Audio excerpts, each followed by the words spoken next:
Hello, my name is Chris, and in this video I'm going to be talking about some features in Adobe Illustrator. The first tool I want to talk about is the basic shape tool. To use it, just click and drag and you can create a rectangle by default, or if you click and hold shift and then drag, it will create a perfect square. By clicking and holding on the rectangle tool in the toolbar, you can also select other shape tools. For example, the star tool. Clicking and dragging will create a nice 5-point star by default. However, if you want a star with more points, you can click and a menu will pop up and you can adjust the amount of points you'd like to create for your stars. If you'd like to fill a shape with a certain color from an image, you can go to File, Place, select your image, click Place, click and drag to place the image, select your shape, press I or select the eyedropper tool from the toolbar, and then click on the color you would like. In Adobe Illustrator, you can also create meshes. With a shape selected, select the Mesh tool or press U and click on the object in different places to create your mesh. Then you can click on individual anchor points and select different colors to create shades all around your mesh. You can use this to create city skylines or volcanic backgrounds, etc. If you want to warp a mesh or object, you can use the Warp tool. By double-clicking on the Warp tool, you can bring up the brush settings. You can change the width, height, angle, and intensity of the Warp tool.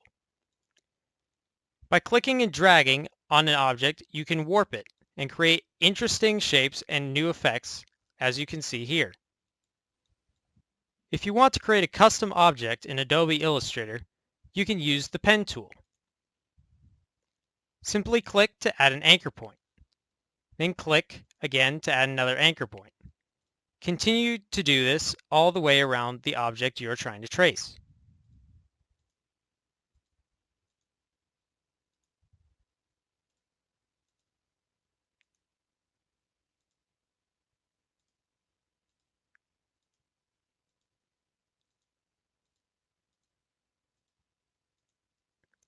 You can finish your shape by making sure there's a little circle beneath the pen icon on the pen tool.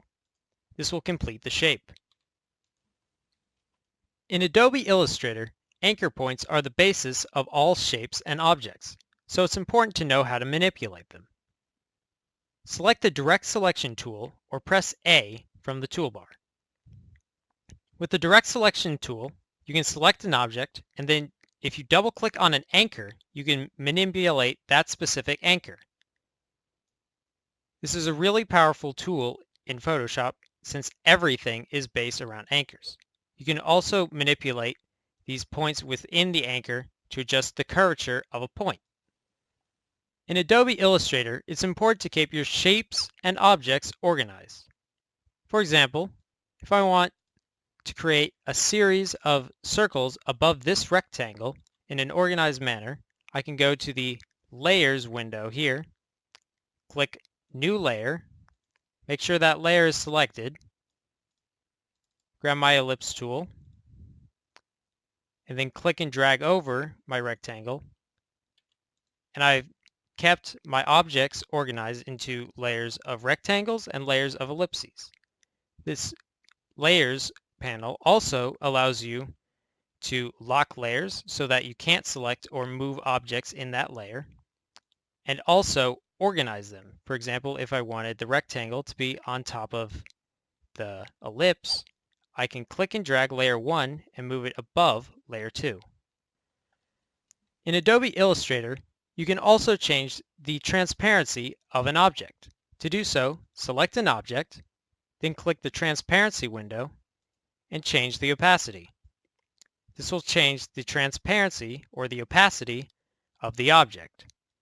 For more complex objects such as meshes, you can change the blending mode here, which will change how the object interacts and blends with layers beneath it.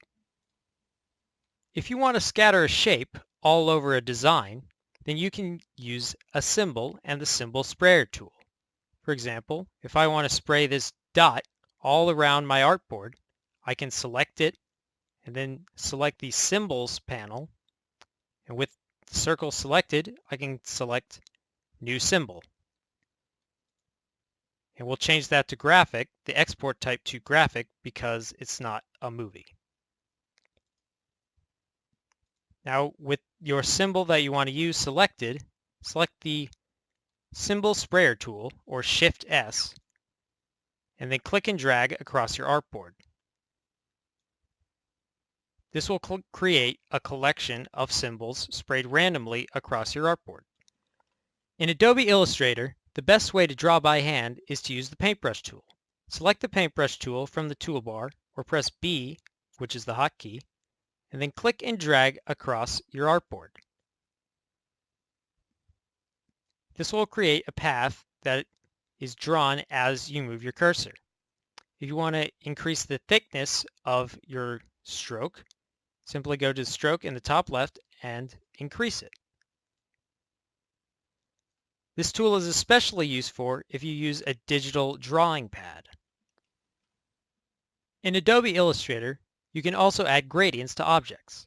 To do this, select an object, then go to the Gradient panel and select the Gradient slider.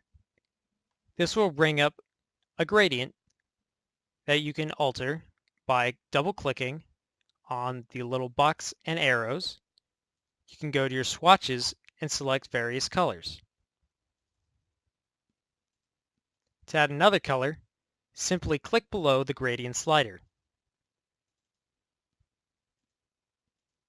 If you want to change the intensity or the amount of one color over another, simply use these little diamonds above the gradient slider.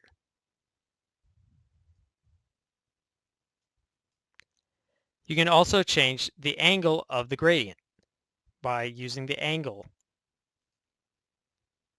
You can also change the type from linear to radial if you're using a circle or an oval, for example. In Adobe Illustrator, you can also create type. Use the hotkey T or select the type tool from the toolbar and then click and drag to create yourself a text box. Here, you can type whatever you like.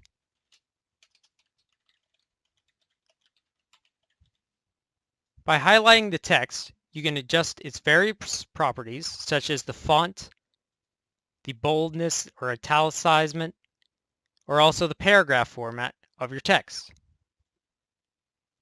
And with that, thank you for watching my Adobe Illustrator features video.